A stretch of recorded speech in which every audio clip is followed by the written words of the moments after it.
അകത്തേത്തറ നടക്കാവ് മേൽപ്പാലത്തിനായി റെയിൽവേയുടെ നേതൃത്വത്തിൽ ഗർഡറുകൾ സ്ഥാപിക്കുന്ന നടപടി പുരോഗമിക്കുന്നു. ക്രെയിൻ ഉപയോഗിച്ചാണ് ഇരുമ്പുപാളികൾ തൂണുകൾക്ക് മുകളിലെത്തിച്ചത്. 3 ഗർഡറുകൾ നിലവിൽ സ്ഥാപിച്ചിട്ടുണ്ട്. 3 ഗർഡറുകൾ കൂടി സ്ഥാപിക്കാനുള്ള പണി പുരോഗമിക്കുകയാണ്. റെയിൽപാളത്തിന് കുറുകെ പാലം വരുന്ന ഭാഗത്താണ് ഗർഡറുകൾ സ്ഥാപിക്കുന്നത്.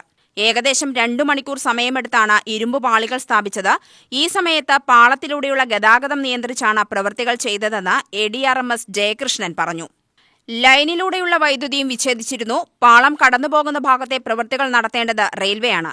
റെയിൽവേയുടെ പണി പൂർത്തിയായാൽ roads and bridges development corporation ശേഷിക്കുന്ന ഭാഗത്തെ പണികൾ തുടങ്ങും. ഗർഡറുകൾ സ്ഥാപിക്കുന്നതും തുടർന്നുള്ള പ്രവൃത്തികളും ഉടൻ പൂർത്തിയാക്കണമെന്ന് നടക്കാവ് മേൽപ്പാലം ജനകീയ സമിതി ആവശ്യപ്പെട്ടു. നിരാഹാര സമരം കിടന്ന ഒരു ദിവസം മുഴുക്കെ അങ്ങനെ ഒരുപാട് സമരങ്ങൾ, 10-30 അടുത്ത് സമരങ്ങൾ. DRM ഓഫീസിലേക്ക് ഇവിടെ ഒരാൾ മരണപ്പെട്ടാൽ എങ്ങനെയാണ് ഗേറ്റ് കിടന്ന് അങ്ങോട്ട് പോവുക എന്നൊക്കെ കാണിച്ച് DRM ഓഫീസിലേക്ക് പ്രതിഷേധ മാർച്ച് നടത്തി. ദീർഘകാലമായിട്ട് 2005 മുതലുള്ള നിരവധി പോരാട്ടങ്ങൾ.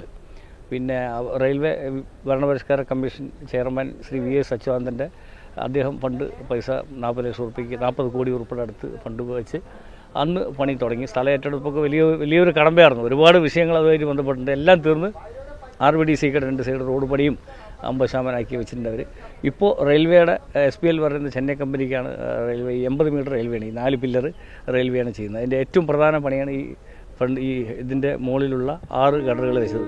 അത് കഴിഞ്ഞ് ഇനി ഒരു തടസ്സവും ഇല്ല. ഇനിയിപ്പോൾ റെയിൽവേ 2 മാസത്തിനുള്ളിൽ നല്ല ADRM തീർക്കുന്ന 2 സൈഡും 20 മീറ്റർ റെയിൽവേ ചെയ്യും.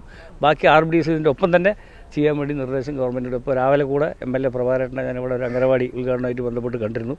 MLA RBDC എടുത്ത് ഈ വർക്കിൻ്റെ ഒപ്പം തന്നെ RBDCയുടെ വർക്കുകളും ചെയ്യാനായിട്ട് പറയും. എന്തായാലും ഡിസംബർ ജനുവരിക്കുള്ളിൽ ഇതിൻ്റെ ഓപ്പണിംഗ് ആകുമെന്നാണ് ഒരു ഉറപ്പ് നമുക്ക് ലഭിച്ചത്. തീർച്ചയായിട്ടും നാട്ടുകാർ വലിയ സന്തോഷത്തിലാണ്.